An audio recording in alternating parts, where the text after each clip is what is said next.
Assalamualaikum warahmatullahi wabarakatuh. Salam dan bahagia Bapak Ibu Guru hebat. Perkenalkan, saya Leni Widya Andesva, calon guru penggerak Angkatan 11 dari Kabupaten Merangin.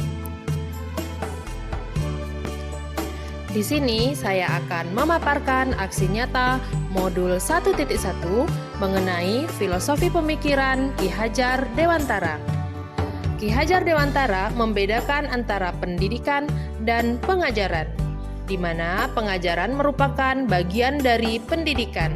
Pengajaran merupakan proses pendidikan dengan cara memberi ilmu untuk kecakapan hidup anak, baik secara lahir maupun batin.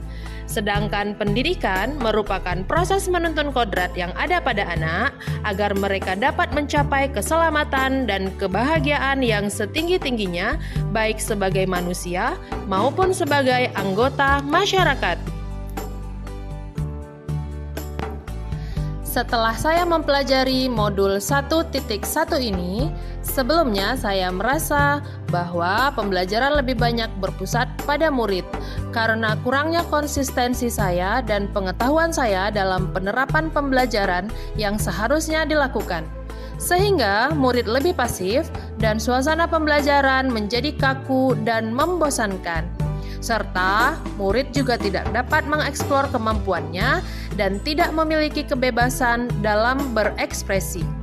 Tetapi setelah saya mempelajari modul ini, saya sudah mulai menerapkan pembelajaran yang berpihak pada murid.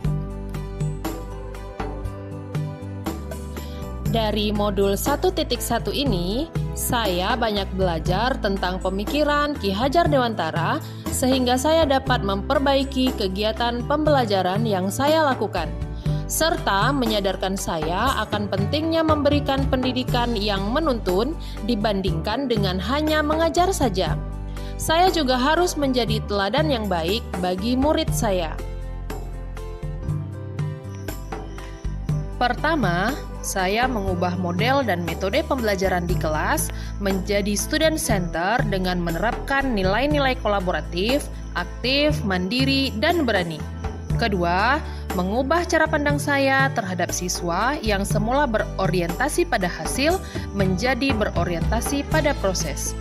Ketiga, berkolaborasi dengan rekan sejawat terkait pembelajaran yang berpusat pada siswa dengan terus melakukan diskusi ataupun pertemuan. Sebelum saya melakukan aksi nyata penerapan pemikiran Ki Hajar Dewantara, saya lakukan tahap perencanaan terlebih dahulu, yaitu dengan berkoordinasi dengan kepala sekolah, berdiskusi dengan teman sejawat, dan membuat modul pembelajaran yang berpusat pada siswa. Saat tahap pelaksanaan, diawali dengan pembacaan doa sebelum memulai pembelajaran. Kemudian saya menyampaikan tujuan pembelajaran yang hendak dicapai. Lalu murid berkolaborasi dalam menyelesaikan tujuan pembelajaran dengan berdiskusi sesuai dengan kelompok, kebutuhan belajar mereka masing-masing. Terakhir, mereka melakukan presentasi di depan kelas dengan sangat antusias sekali dan sangat aktif sekali. Lalu saya melakukan penguatan dan ditutup dengan doa. Dari kegiatan pembelajaran tersebut, saya harus melakukan refleksi apa saja yang menjadi tantangan dan solusi sehingga nanti pembelajaran ke depannya dapat dilakukan lebih baik lagi. Yang menjadi tantangan saya adalah masih terdapat siswa yang pasif, public speaking yang masih kurang baik dilakukan oleh murid. Solusinya, melakukan pembimbingan secara individual dan melatih mereka bagaimana cara berkomunikasi yang baik di depan umum.